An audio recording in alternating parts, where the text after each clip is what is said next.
uma característica minha, talvez alguns não saibam disso, mas durante 8 anos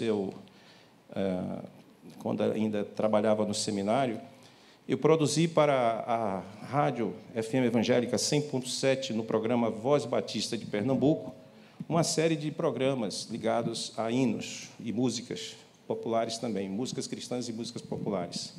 Se os hinos falassem, eram programas que a gente tinha toda segunda-feira, às 7h30 da manhã, e também fazíamos intercalações com músicas falam, a Bíblia diz, ou seja, eu pegava uma música popular, analisava a letra à luz da palavra de Deus. Quer dizer, eu acho muito importante a gente prestar atenção o que as músicas populares falam. Às vezes o crente, não, isso é música do mundo. Não, mas não é bem assim. O mundo fala coisas e nós precisamos escutar e dar um retorno, porque não adianta você fugir, se esquivar disso.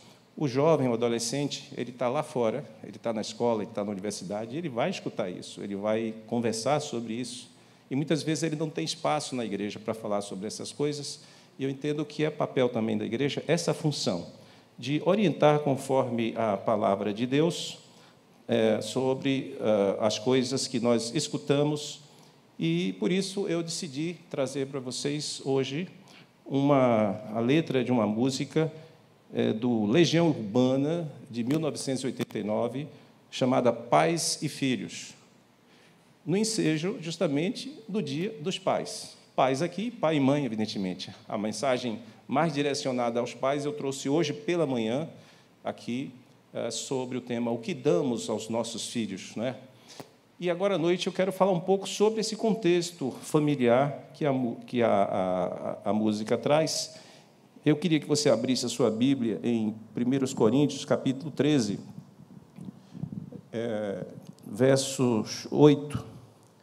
Você pode ler depois os 13 versos. Aliás, quem nunca leu 1 Coríntios 13 completamente, todo mundo conhece, na verdade, sobre o texto, sobre o amor, ainda que eu falasse a língua dos homens e dos anjos, se não tivesse amor, seria como o bronze que soa, como o metal que retine. Então, você já conhece bastante esse texto, mas eu vou me ater aqui no verso 8 em diante, que diz: o amor jamais acaba, havendo profecias, desaparecerão, havendo línguas, cessarão, havendo ciência, passará.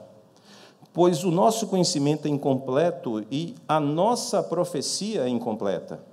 Mas, quando vier o que é completo, então o que é incompleto será aniquilado. Quando eu era menino, falava como menino, sentia como menino, pensava como menino. Quando cheguei a ser homem, desisti das coisas próprias de menino, disse Paulo. Porque agora vemos como num espelho, de forma obscura, depois veremos face a face. Agora meu conhecimento é incompleto, depois conhecerei como também sou conhecido. Agora, pois, permanecem a fé, a esperança e o amor. Esses 3. Porém, o maior deles é o amor. Essa música tem muito a ver com o ambiente da juventude dos anos 80. Quando eu era jovem, quando eu era adolescente jovem, quando eu tinha meus 17, meus 16, meus 18, meus 19. E era uma juventude muito contestadora. Era uma juventude bastante, vamos dizer assim, por um lado, engajada em questões ligadas à política, à sociedade, mas também uma juventude bastante, no geral, vamos falar assim, em termos gerais, estou falando no todo da sociedade, muito ainda comprometida com aquela filosofia de sexo, drogas e rock and roll. O rock pop nacional, naquele momento, estava eivado de jovens que se entregavam mesmo a todo tipo, a toda sorte de drogas, e também já experimentavam as relações sexuais mais diversas possíveis. Então, nós não podemos dizer que o que está acontecendo agora é uma coisa nova, que nós estamos vivendo um novo momento, etc.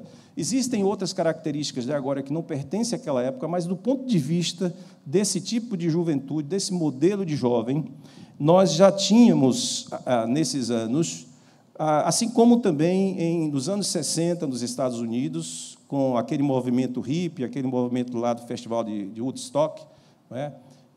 Também já começa esse tipo de filosofia de sexo, drogas e rock and roll.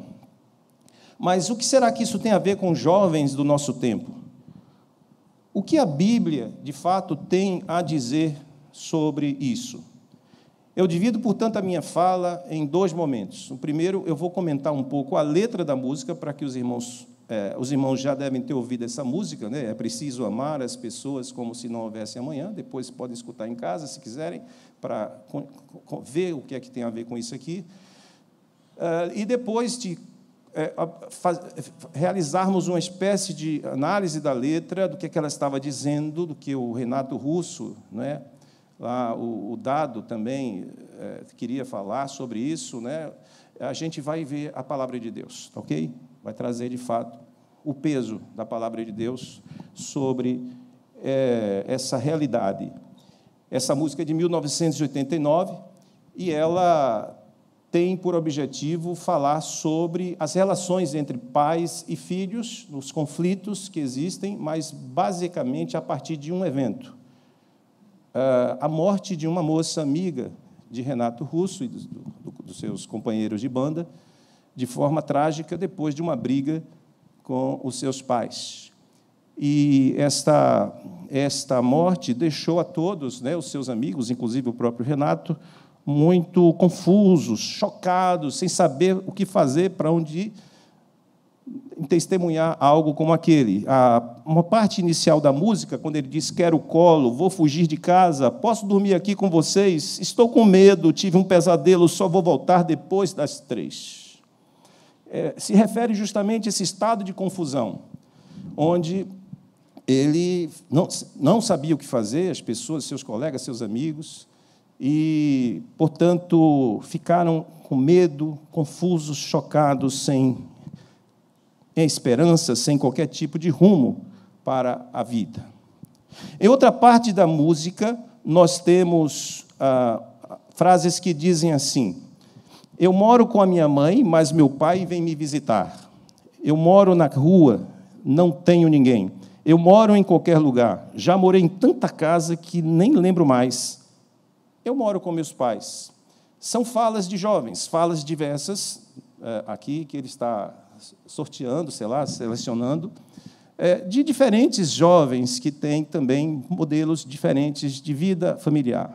Alguns têm pais separados, outros os pais vivem juntos, outros vivem viajando bastante com seus pais em motivo de trabalho. É a experiência, por exemplo, do próprio Renato Russo, que tinha um pai empresário e que morou em algumas cidades, enfim, aqui do Brasil, e o próprio Renato Russo morou também fora do país por um tempo.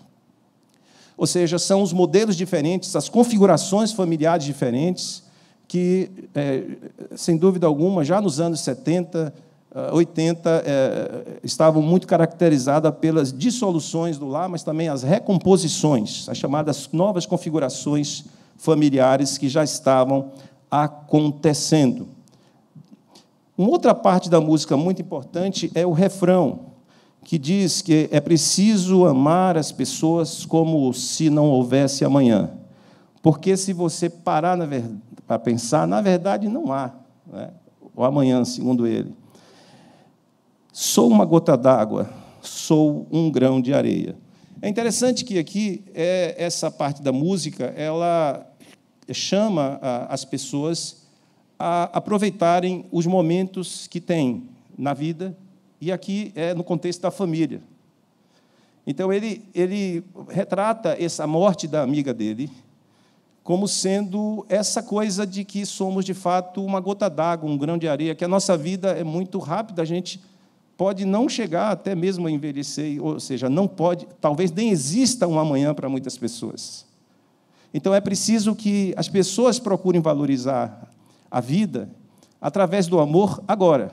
Ou seja, dentro do ambiente de casa, você não pode esperar para, quem sabe, dizer um eu te amo ao seu pai ou à sua mãe só no dia dos pais, ou no dia do aniversário deles, ou no dia das mães. Assim como o pai também, a mãe, devem aproveitar esse momento como aquele pai, aquela mãe que perderam aquela filha. Sem dúvida alguma, é uma parte bonita da música e que talvez pareça aí um hino da juventude daqueles tempos. Portanto, é preciso, de acordo com a música, aproveitar aqueles que nos cercam. Tem uma outra parte da música também que eu acho interessante, é quando o autor convoca os jovens a refletirem sobre si mesmos e também sobre a relação que têm com os pais. É quando diz assim: você me diz que seus pais não te entendem, mas você não entende seus pais. Você culpa seus pais por tudo, e isso é absurdo. Eles são crianças como você. Que coisa interessante isso daqui, que tem a ver muito com o fato que os jovens, os adolescentes, em geral, em conflito com seus pais, têm o costume, têm a mania de dizer que a culpa deles serem do jeito que são os pais, não é? Ou seja, os pais não compreendem ele por ser jovem, por ser adolescente. Da mesma forma, então, o Renato chama essas pessoas para pensar um pouco que eles também não entendem a posição dos pais no lugar que estão vivendo hoje. Porque, na verdade, os pais são crianças como eles. Mas o que ele quer dizer com são crianças como eles? Ele está justamente chamando aquela fala, aquela coisa que a gente nunca presta atenção, mas que isso existe, é de que nós, adultos, nós sempre trazemos dentro de nós uma bagagem da nossa vida como criança. Essa criança, ela sempre nos acompanha. E ela nos acompanha não só com sonhos, mas também com as broncas que nós tivemos com os nossos pais no passado. Com as marcas da relação, boas ou negativas, não vem o caso aqui.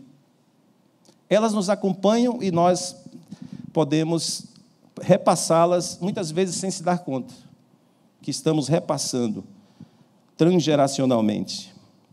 São crianças como você. E uma outra música muito conhecida do Belchior, não é? Que foi imortalizado na voz de Elis Regina, diz que ainda somos os mesmos e vivemos como os nossos pais. Né? Essa música de Belchior também mostra, né, essa coisa que a gente tende a repetir, os pais. A gente critica os pais, a gente diz que eles não nos entendem, mas a gente tende a repetir. Meus queridos, a última frase da música é uma pergunta inquietante, que é feita ao jovem, ao adolescente, à criança: o que você vai ser quando crescer? Simples. A resposta é pai ou mãe. Né? Ele tem uma parte da música que ele diz que meu filho vai ter nome de santo. Né? E, de fato, ele colocou o nome do filho dele de Giuliano, o nome do filho do autor, do Renato Russo. Crianças crescem, se tornam adolescentes, se tornam jovens, estudam, se formam, vão trabalhar, encontram um par, um homem, uma mulher, e vão ter filhos. O que você vai ser quando crescer? Ser pai e mãe não vem com um manual de instrução, não é verdade? E é justamente aqui que está o âmago da música, ou seja, tudo se baseia nas construções que você faz nas relações afetivas primárias, pai, mãe, filhos, irmãos. E é por isso que é importante. Alguns depoimentos aí, não sei se vocês perceberam, falavam muito dessa coisa, né, de como o pai trabalhou isso, ou seja, desse exemplo, dessa coisa que o filho diz assim: eu trago isso comigo, né, de alguma forma, eu trago isso que você passou, que realmente não tem nada a ver com o manual de instrução, mas tem a ver com relacionamentos afetivos com vida. Renato Russo faleceu aos 36 anos de idade. em outubro de 1996, por complicações de HIV. 2 anos antes dele falecer, naquele programa do Serginho Groisman, isso foi em 1994, eu assisti esse vídeo tem pouco tempo, eu estava pesquisando na internet. Ele foi cantar nesse programa, que na época era no SBT, e a turma pediu ali para ele cantar essa música, Pais e Filhos, e ele não queria cantar a música, ele disse: essa música me traz lembranças horríveis, ruins. Essa música me traz lembranças de uma época que eu estava muito doidão, vivendo uma vida totalmente fora da minha cabeça, usando drogas e coisas desse tipo, e eu quero dizer a vocês que isso não é legal. Eu não gosto de cantar, embora ele tenha cantado depois. Ele disse: essa música é muito séria. Eu quase joguei fora metade da minha vida.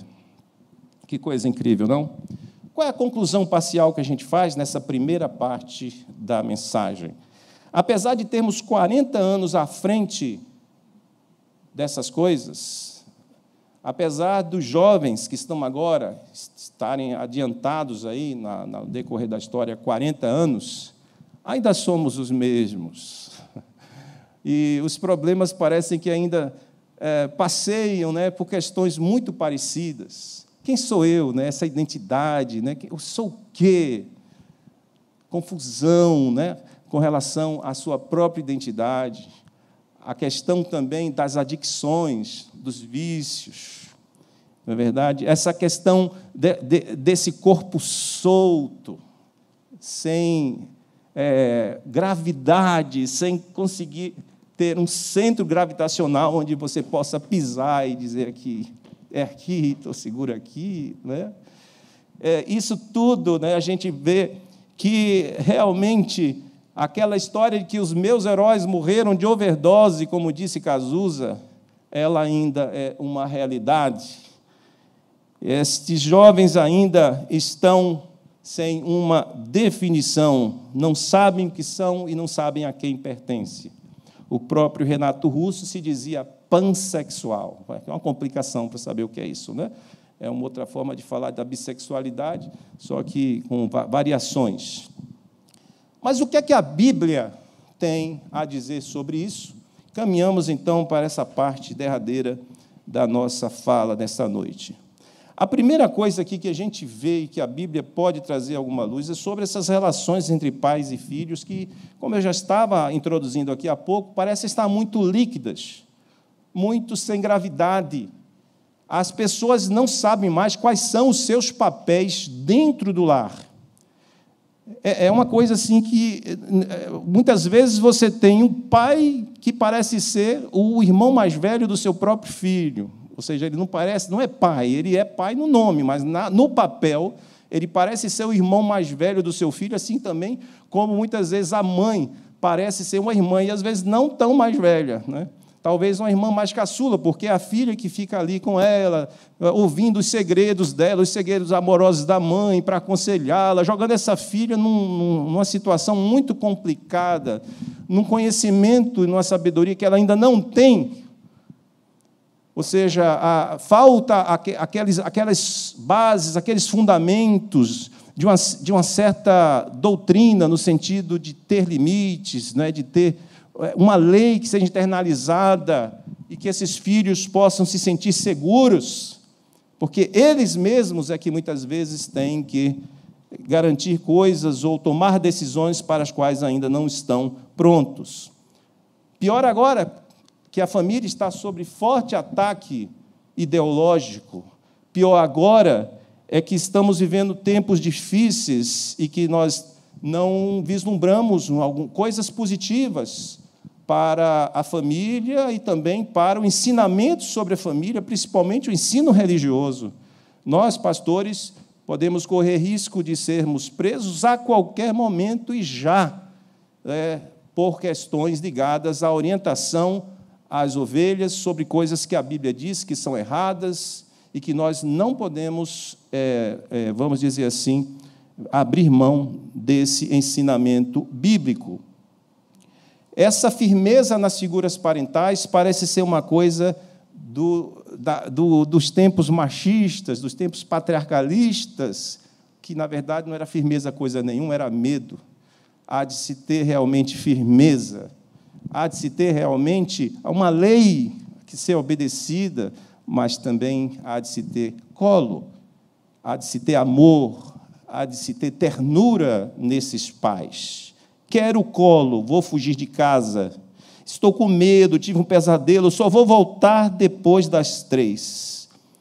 E aqui, nesta última parte, quando o Renato Russo, são crianças como você, sobre os pais, parece que ele está justamente falando tanto dos filhos quanto dos pais. 1 Coríntios 13:11 diz: quando eu era menino, falava como menino, sentia como menino, pensava como menino.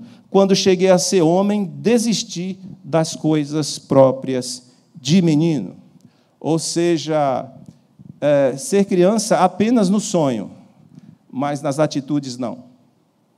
É preciso ter essa firmeza, essa segurança para passar um ensinamento para os filhos sem se desmantelar, ou seja, sem se colocar num papel de ser o próprio filho do filho, ou de ser o próprio irmãozinho, mais velho ou mais novo, do seu próprio filho. São crianças, mas que deveriam ser apenas, como eu disse, no sonho, mas que muitas vezes são crianças nas atitudes, e essa é a parte que Paulo chama a atenção. Abandonamos as coisas de criança, de menino, quando nos tornamos homens. E aqui está uma das principais características. O que é que faz justamente a secção entre a adolescência e a adultez? Uma coisa chamada responsabilidade. O adolescente não responde por si mesmo. Embora você possa ter filhos adolescentes que são cumpridores dos seus deveres e que você pode ter confiança neles, no papel que eles exercem na escola e na família, mas perante a lei, perante a vida, não são responsáveis. A partir do momento que se tornam responsáveis, eles começam a assumir os seus valores, os seus papéis, as suas contas, a direção da sua vida, mas você, pai, você, mãe, quando se tornou adulto, quando se tornou pai, quando se tornou mãe, assumiu, não só diante dos homens, mas diante de Deus, a tarefa de tratar e cuidar de outras vidas, chamadas filhos.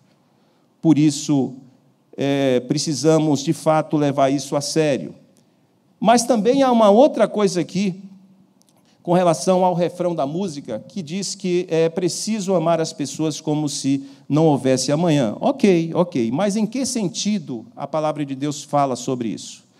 A primeira coisa tem a ver sobre o amor. Que amor é esse?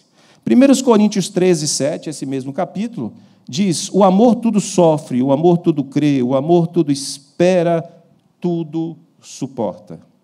É um amor diferente do que vemos nas telenovelas, que nos primeiros embates as pessoas já estão desmantelando a relação.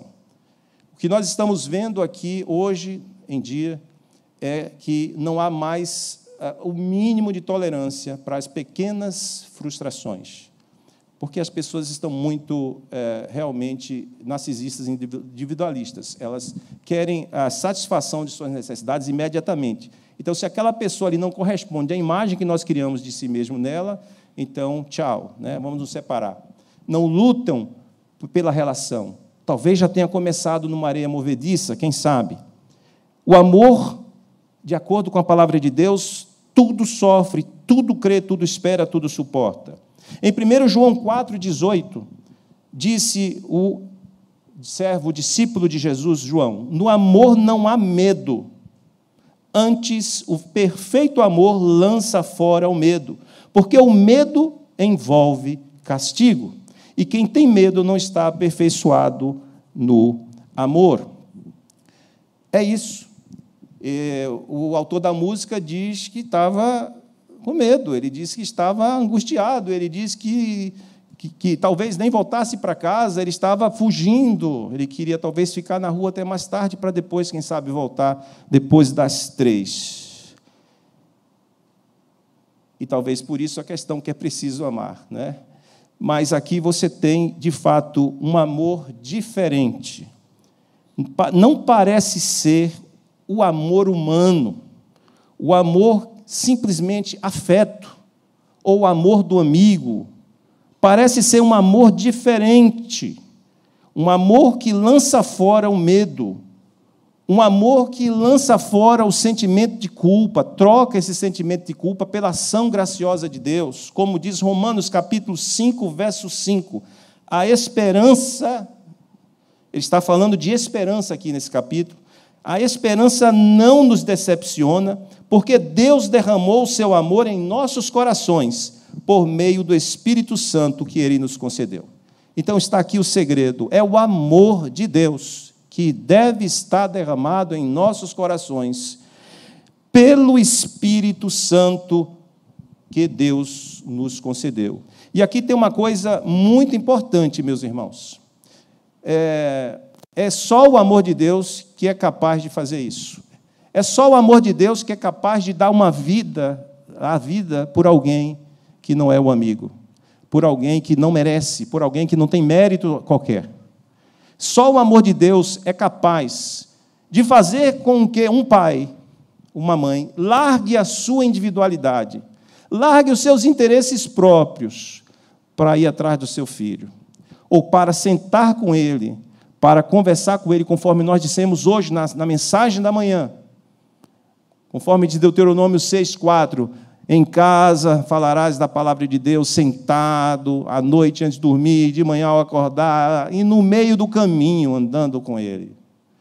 Só o amor de Deus é capaz de levantar uma pessoa, de renunciar todos os seus interesses por amor a uma vida preciosa.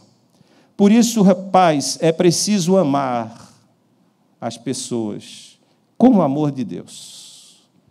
Com o amor de Deus, porque foi por amor que Deus mandou seu Filho por nós. E é o amor de Deus que está derramado em nossos corações. Você tem um amor de Deus derramado em seus corações, em seu coração? Você tem?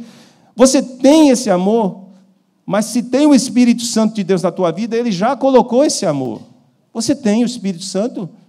O Espírito Santo mora na sua vida, você já é uma nova criatura, você já deu o seu coração a Jesus, já recebeu a Cristo como Senhor para receber esse amor, porque Ele é o seu Salvador, e foi por amor que Ele morreu.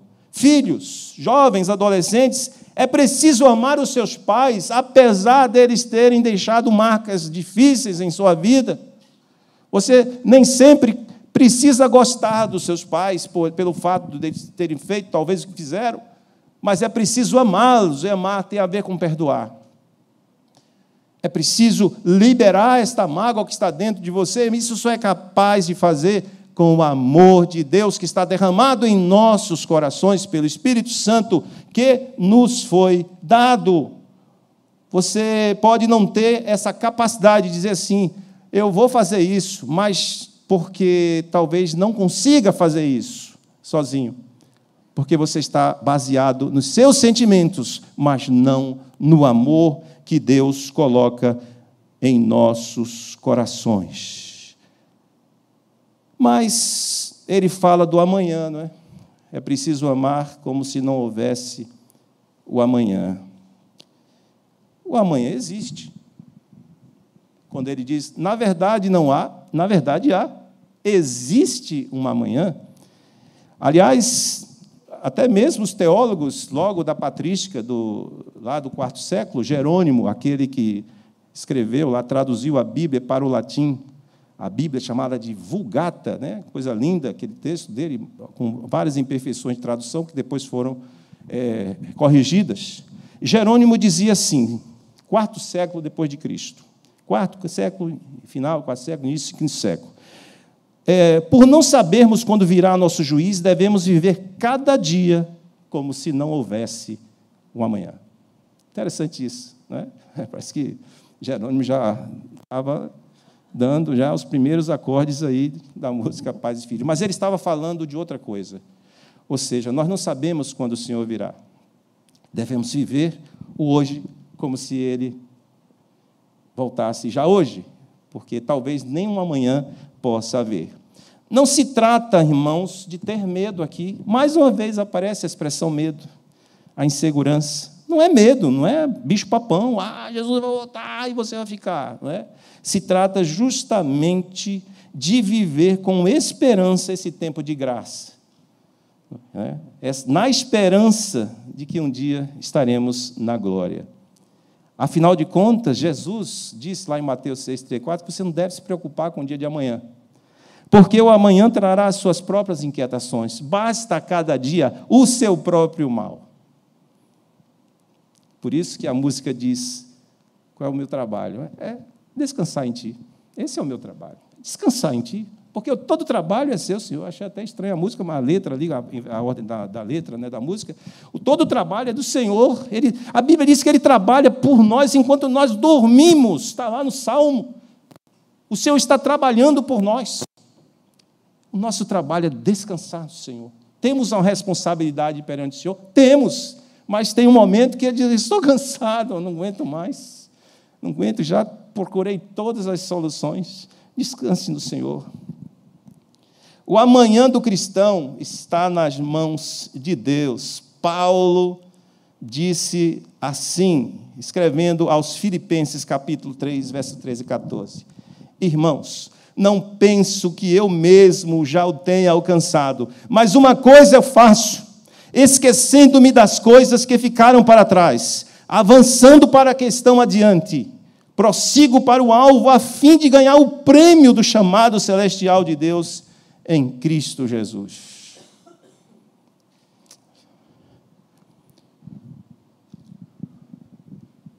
Cantemos.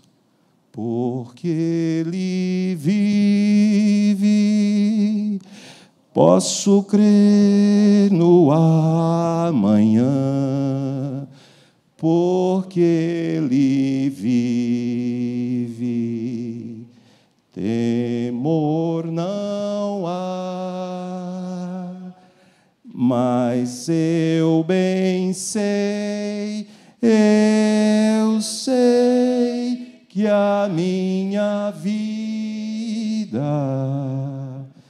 está nas mãos do meu Jesus, que vivo está.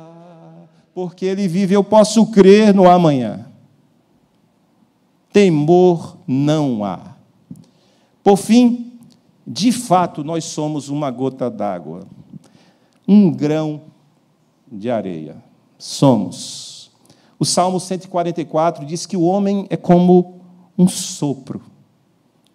Os seus dias são como uma sombra passageira. Incrível como é a vida do ser humano.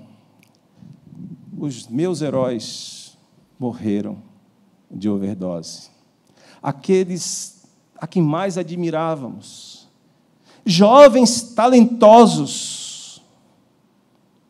Pessoas extremamente criativas, cheias de vida, de fama, de sucesso, de dinheiro, que embalavam e ainda embalam a nossa nostalgia quando pensamos nos tempos antigos, morreram de overdose.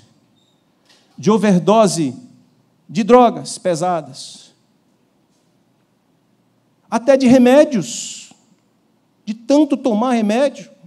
Remédio para dormir, remédio para acordar, remédio para dormir, remédio para acordar, como foi o caso de Elvis. Elvis Presley. Jimi Hendrix, Janis Joplin, nos anos 60, 70, Whitney Houston, Michael Jackson, Prince, Amy Winehouse,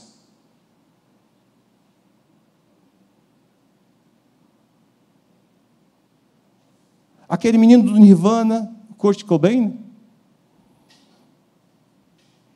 jovens, Todos jovens. Nenhum deles estava na terceira idade. A vida é um sopro. Jovens talentosos. A maior parte deles adictos daquilo que entrava pela boca, pelo nariz, como se quisesse preencher a alma, o vazio, colocando coisa para dentro. Para dar um sentido à sua vida, sarar a sua solidão.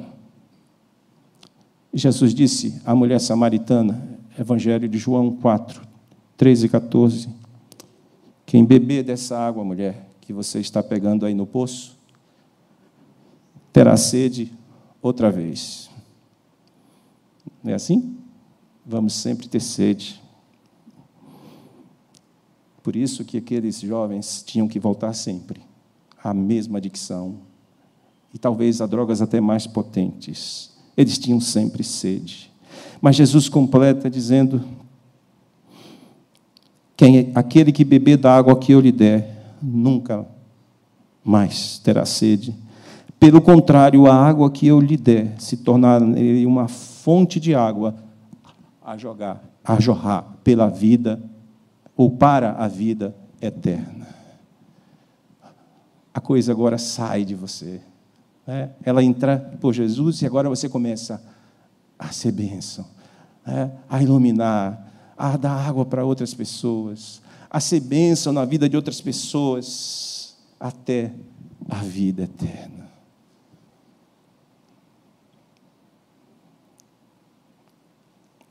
E a coisa ainda continua assim, não é, jovem?